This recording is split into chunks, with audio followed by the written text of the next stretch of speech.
প্রিয় পরীক্ষার্থী বন্ধুরা, বাংলা তৃতীয় পত্রের ব্যাকরণ অংশে কিছু প্রশ্ন এই ভিডিওতে যোগ করা হয়েছে। আশা করি সেই প্রশ্নগুলো যদি তোমরা দেখে যেতে পারো তাহলে 30-এর মধ্যে এখান থেকে 20 থেকে 25 পাওয়ার সম্ভাবনা তোমাদের আছে।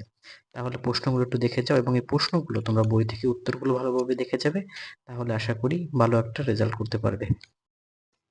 প্রশ্নগুলো হলো, শব্দ গঠন বলতে কি বোঝো? বাংলা ভাষায় কি কি উপায়ে শব্দ গঠন করা যায় তা উদাহরণ সহ আলোচনা করো।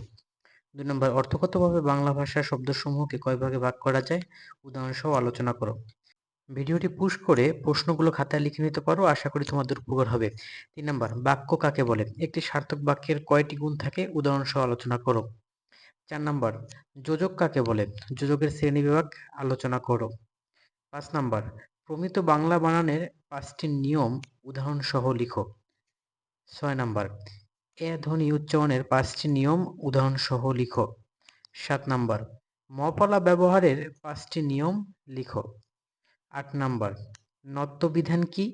নত্যবিধানের 5টি নিয়ম লিখো। 9 নম্বর, প্রমিত বাংলা বানানে ইকার ব্যবহারের 5টি নিয়ম উদাহরণ সহ লিখো। 10 নম্বর, বিশেষ্য পদ কাকে বলে? উদাহরণ সহ বিশেষ্য পদের শ্রেণীবিভাগ আলোচনা করো। 11 নম্বর, সর্বনাম পদ কাকে বলে? উদাহরণ সহ সর্বনাম পদের শ্রেণীবিভাগ আলোচনা করো। 12 নম্বর, আবেগ শব্দ কাকে বলে? উদাহরণ সহ আবেগ শব্দের শ্রেণী আলোচনা করো। 13 নম্বর, বাক্য কাকে বলে? গঠন অনুসারে বাক্যের শ্রেণীবিভাগ উদাহরণ সহ আলোচনা করো। 14 নম্বর, উপসর্গের অর্থবাচকতা নেই কিন্তু অর্থদ্যোতকতা আছে, উক্তিটি ব্যাখ্যা করো।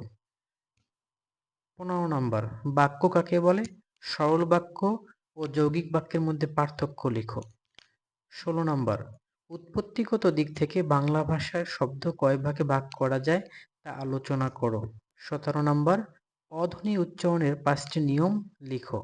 আশা করি এই 17টি প্রশ্ন এবং এর সাথে আরেকটি প্রশ্ন, উপসর্গ কাকে বলে? উপসর্গের প্রয়োজনীয়তা আলোচনা করো।